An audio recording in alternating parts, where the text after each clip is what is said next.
Gaius Julius Verus Maximinus, better known as Maximinus Thrax, was a giant of a man.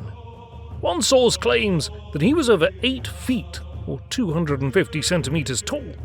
He was perceived by the Senate as a ruthless barbarian, and not a true Roman. In fact, he never set foot in Rome, neither before nor after becoming emperor. He spent his reign fighting against various barbarians along the Rhine and Danube. He is often considered the first of the barracks emperors because of his origin in the armies. In fact, he had risen through the ranks and ascended to the highest position in the Roman Empire. The Thracian. Maximinus was born in 171 or 173. Though commonly referred to as Thrax or the Thracian, it is actually believed that he was from Moesia. He was the son of a Gothic farmer and an Alan mother. Herodian, who was a contemporary writer, records a story of Maximinus's background which, evidently, was widespread at the time.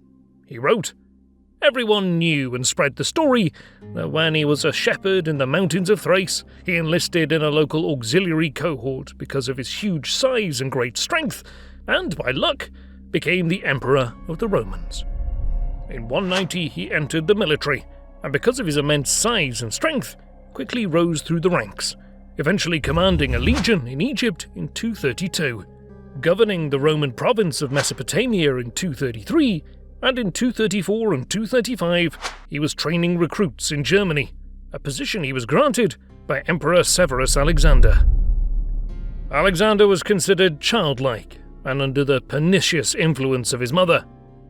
He was an emperor who would rather negotiate with barbarians than fight them, and the empire, faced with renewed barbarian pressures on the Rhine and Danube frontiers, the army chose the vigorous Maximinus Thrax over the boyish Severus Alexander.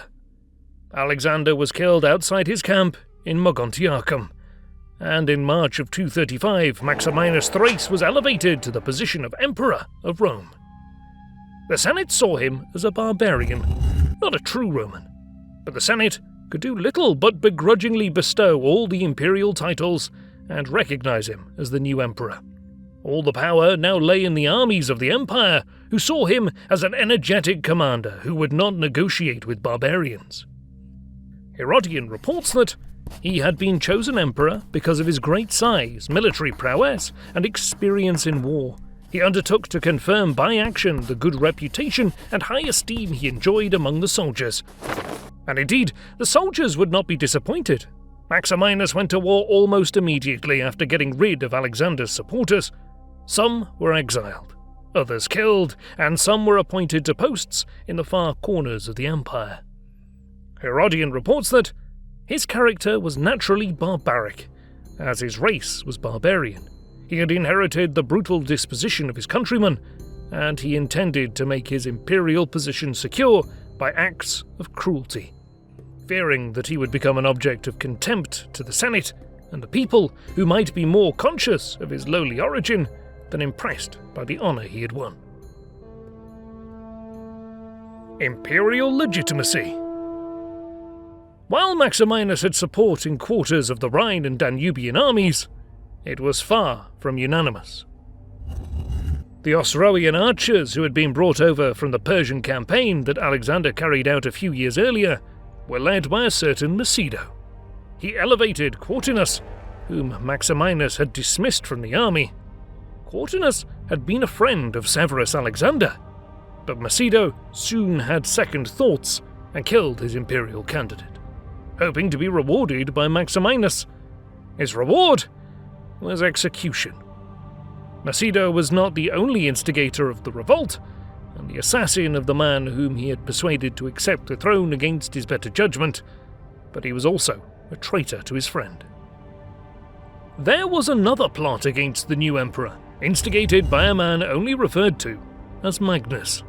But somehow Maximinus found out about the conspiracy. Herodian reports the plot as follows.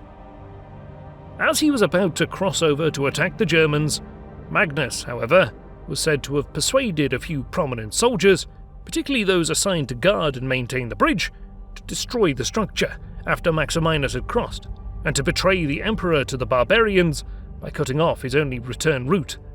After the bridge had been destroyed, the great river, very wide and deep, would be impassable, as no boats were available on the enemy's side. Whether it was true or fabricated by Maximinus is hard to say, because the matter was not investigated. Maximinus did not bring the conspirators to trial or allow them an opportunity to defend themselves. He arrested them without warning, all who were suspected, and executed them without mercy. With matters concerning his new position settled, he marched his armies over the Rhine River. Maximinus advanced for a considerable distance because all the barbarians had fled, and he met little opposition. One skirmish is described, where the Emperor personally and very boldly joined battle. When the Germans rushed into a vast swamp in an effort to escape, and the Romans hesitated to leap in after them in pursuit, Maximinus plunged into the marsh, though the water was deeper than his horse's belly. There he cut down the barbarians who opposed him. By the end of 235, Maximinus styled himself Germanicus Maximus, which marked the end of his German campaign. In the following year, he and his army transferred to Sirmium on the Danube, and soon he added Sarmaticus and Dacius to his titles. Imperial Finances. The usual taxes did not prove sufficient for his needs, but to be fair, the imperial economy had run at a deficit for a long time. Money was desperately needed to pay the army, as Maximinus had promised another pay rise. For that reason, he raised new taxes, which was never a popular move. And Maximinus's failure to package these new taxes effectively and explain his increasing need for money and the importance of containing the northern tribes laid him open for accusations of greed and cruelty. He also seized money from wealthy individuals. Herodian records that known crimes committed by a man's ancestors, which were hitherto unexposed and undetected. Anyone who was merely summoned into court by an informer was immediately judged guilty and left with all his property confiscated. The financial dilemma in the empire had significant consequences for the empire as a whole.